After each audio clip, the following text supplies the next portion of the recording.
Hi, this is Greg Kilstrom. Welcome to Season 3 of the Agile World, where we discuss customer and employee experience, organizational and workforce transformation, and how business can adapt and continually improve in an agile age.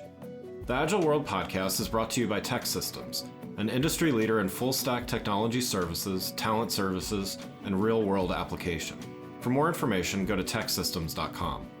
To read more about the topics discussed in this show, you can go to my website at theagile.world and read my latest articles, or get a copy of my latest book, The Agile Workforce, now available on Amazon and other retailers. My name is Greg Kilstrom, and I'm the host of the Agile World podcast.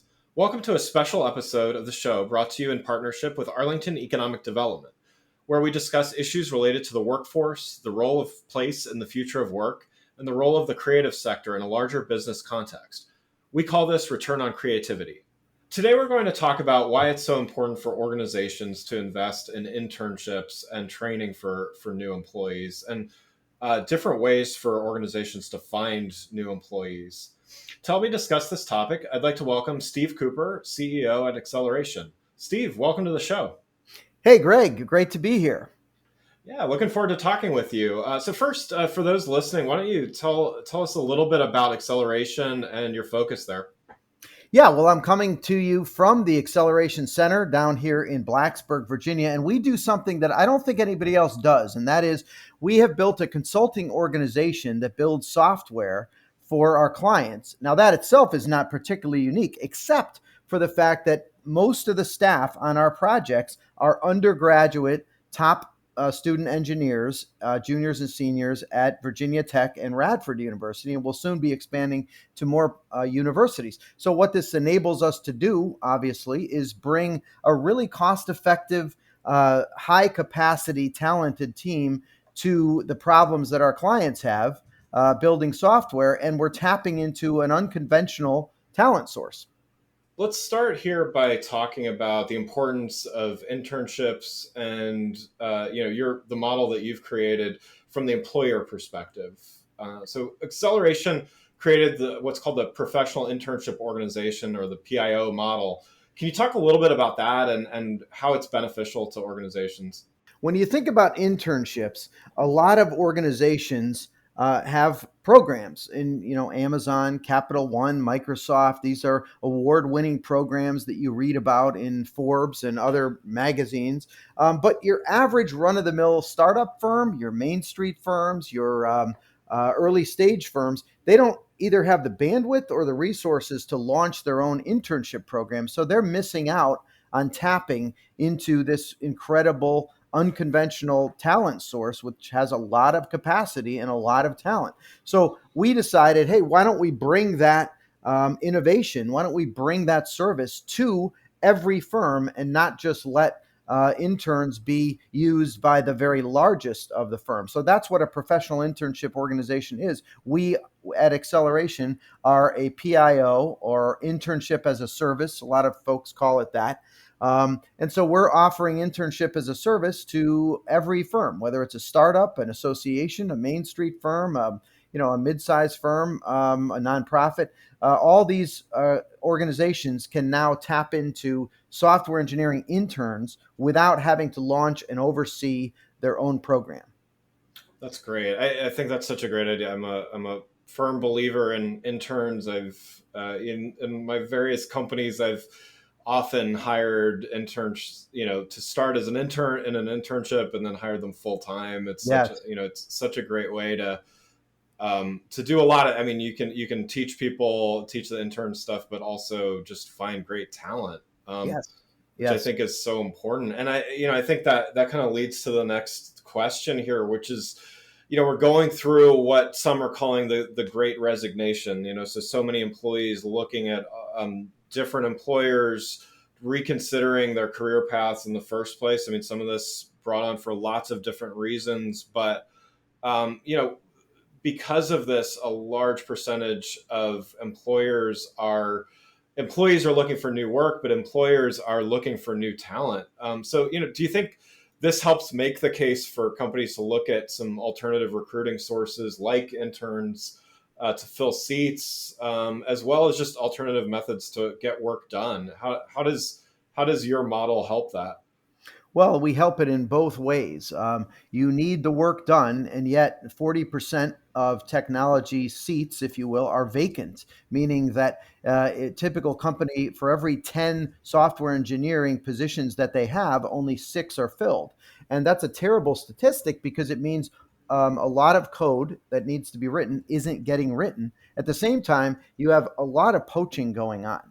People are being stolen, if you will, from high rise, on block A over to high rise on block B, being paid a big signing bonus to switch over, and it's only benefiting the recruiting firms. To be honest with you, it's not benefiting the industry at large because at any given point, as I said, most companies are 40% understaffed in terms of their technology delivery organizations, and yet there sits an amazing, incredibly large talent source at undergraduate universities that are ready to code, eager to code. And by the way, interns feature a much higher retention rate. As you said, when you hire that intern, Greg, when they start with you, they're much more likely to stay with you for a longer period of time because of the loyalty that you showed them and because they've grown up with your organization and really appreciate the culture, the environment, the bosses, the tools, all of that. And they weren't, recruited as a hired gun, so to speak. They grew up with your organization as the first step in their career. They're incredibly loyal. So it's a great benefit all around if we can tap into that unconventional talent source that's sitting there eager to contribute. I've got my own answer to this question I'm going to ask you because I work with a lot of enterprise orgs that are going through like digital transformations and big integration initiatives and things like that. But my assumption is these positions that you're filling, they're pretty critical right now for for the things I just mentioned, as well as the resignations. And what are some of the roles and applications specifically that seem to be challenging to fill, and are those some of the ones that you're able to fill as well? Well, absolutely. I mean, they are very critical. We're working with biomedical firms. We are working with community banking firms. We're working with a wind power energy company. So you think about the missions of those companies and how software and technology is going to make those companies come to life and help those companies serve more and more customers. I mean, how many more kilowatts can we generate with wind power?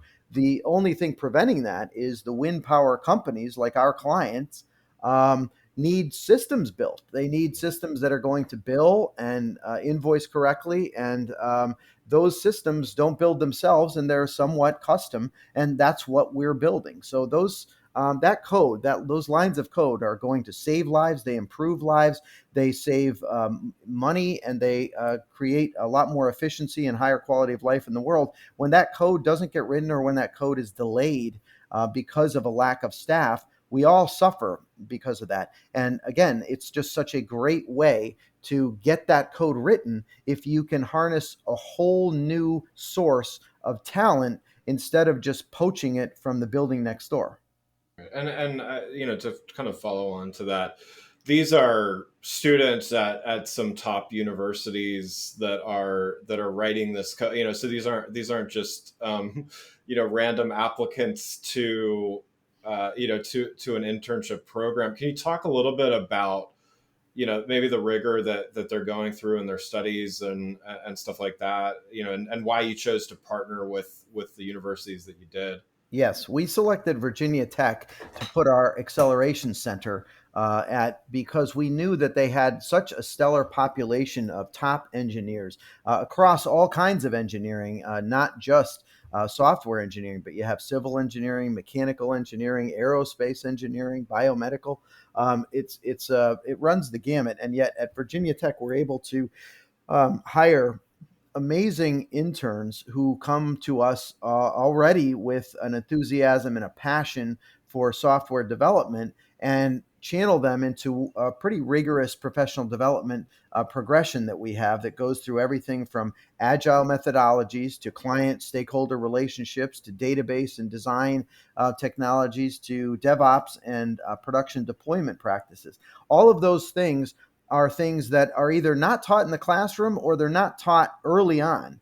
And so we're supplementing what they're learning in the classroom with our acceleration based competency progression. And so our students are able very quickly to add value to our clients on our acceleration teams so that, they're adding value almost from week one. And certainly by the time our clients have used acceleration for 2 or 3 or 5 semesters, you see tremendous productivity gains there. And a lot of times what ends up happening is those top engineering students become so enamored with and excited about the opportunities at our clients that they end up going to work for our clients. And that's another benefit that acceleration provides to our local university communities. We're able to introduce and connect our acceleration interns to the local Virginia employers that are here and companies that you may not have heard of yet, but companies that are doing amazing things in terms of state-of-the-art engineering or state-of-the-art technology that are the inventions of tomorrow.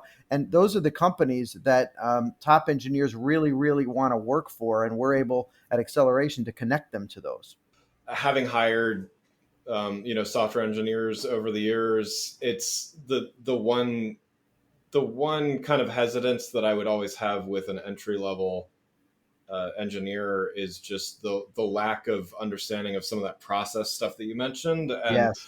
Yeah. because you don't have the experience. I mean, it's not the student's fault, because they just haven't had that work experience. But I mean, that's really interesting, and really, I think that's really valuable, and it adds the component that, I mean, many companies have people that are coaches and maybe able to get entry level people up to speed eventually, but that time to productivity and time to value on new hires, I mean, it's just as important for entry level as it is for more senior. So that's great that's in place. Right. And we're saying, why not push that learning earlier than the diploma? Why not back it up? And instead of having it occur, after somebody graduates and occur on, a full-time salary at their first employer, why not have that occur during an internship that happens at the undergrad level? So when that person emerges with their diploma, whether they go to that employer or some other employer,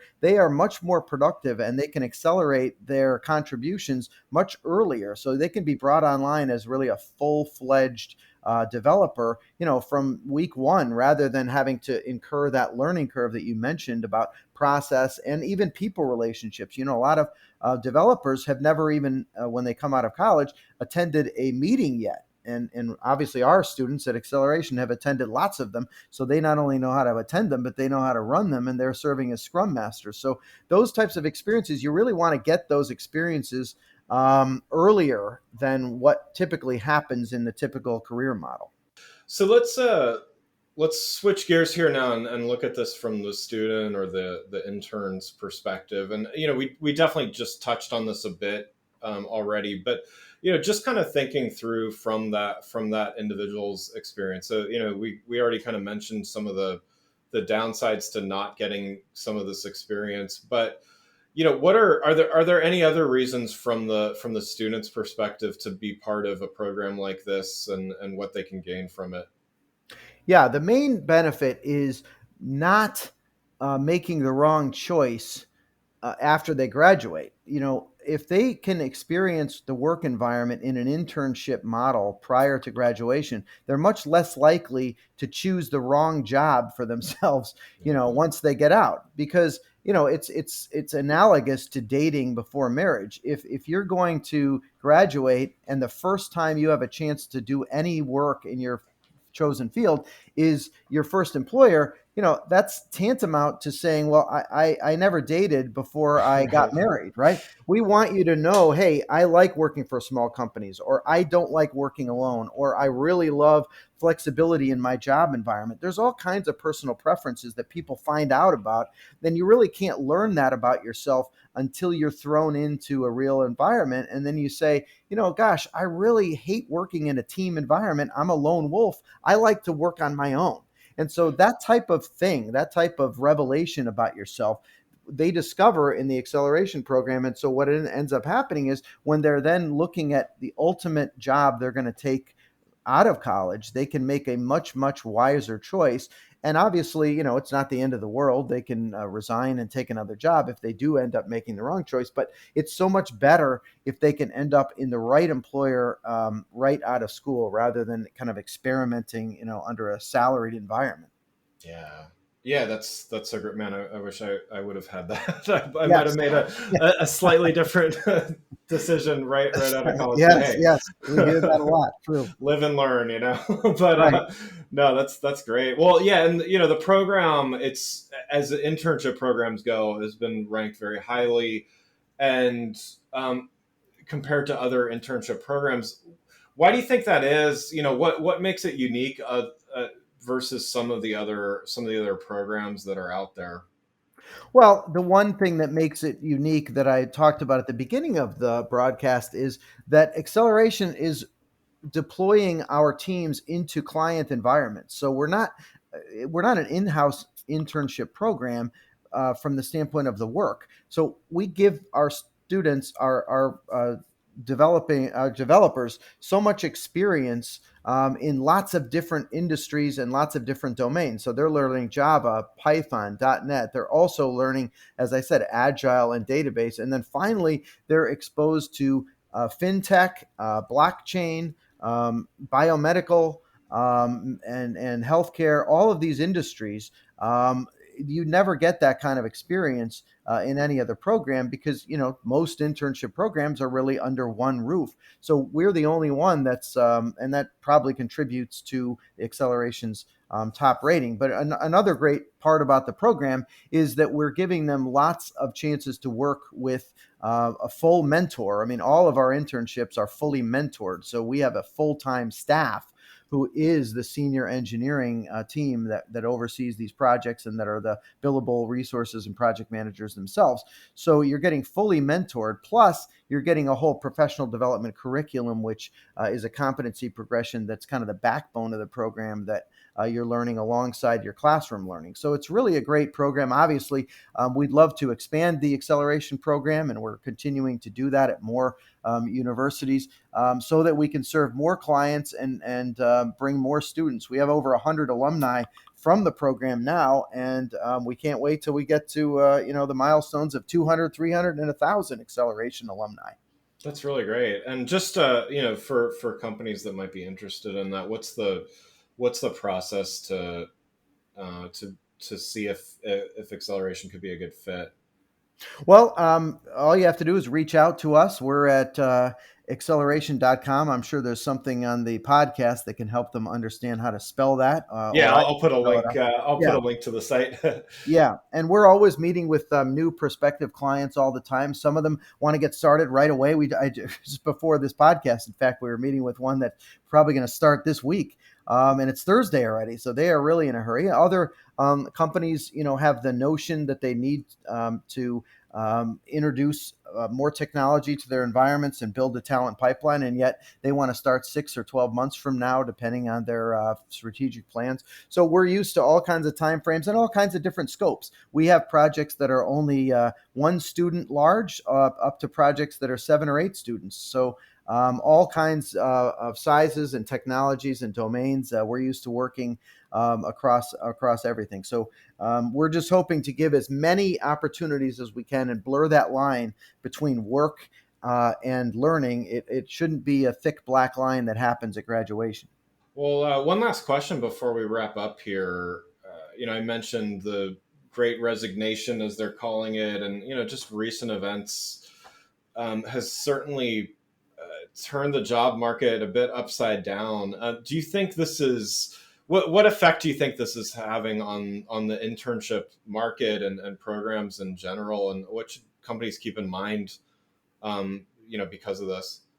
Well, it might be to my own detriment, but I'm interested in seeing every company engage interns no matter how they do it. So, launching your own internship program or engaging a professional internship organization like Acceleration, just get in the game because the Great Resignation means everybody's losing people. Now, I guess it also means everybody's gaining people because they're going somewhere. But all of this turnover is not great news. And it means it's a big flashing neon sign for all of us to read that says, engage other sources of talent. Don't just keep going back to the same well over and over again, doubling your signing bonuses, doubling your recruiting budgets, and hiring more headhunters. That doesn't really get it done. You've got to look in other places, and engaging interns is one great way to do that. There are also veterans. There are folks on the spectrum that are great contributors. There are semi-retired people, career changers,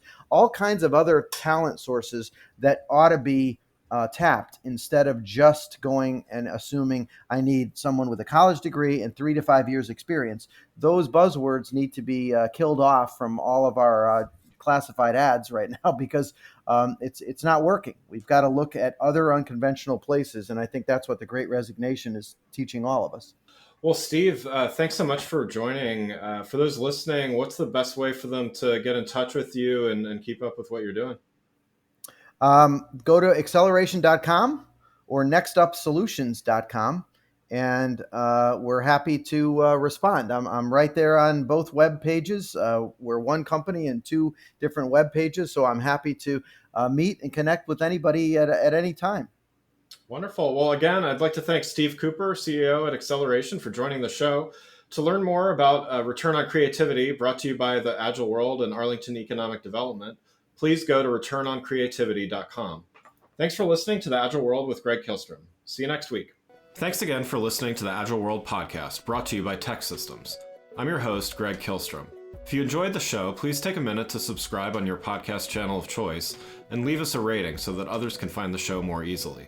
You can learn more and get a copy of my latest book, The Agile Workforce, from my website at theagile.world.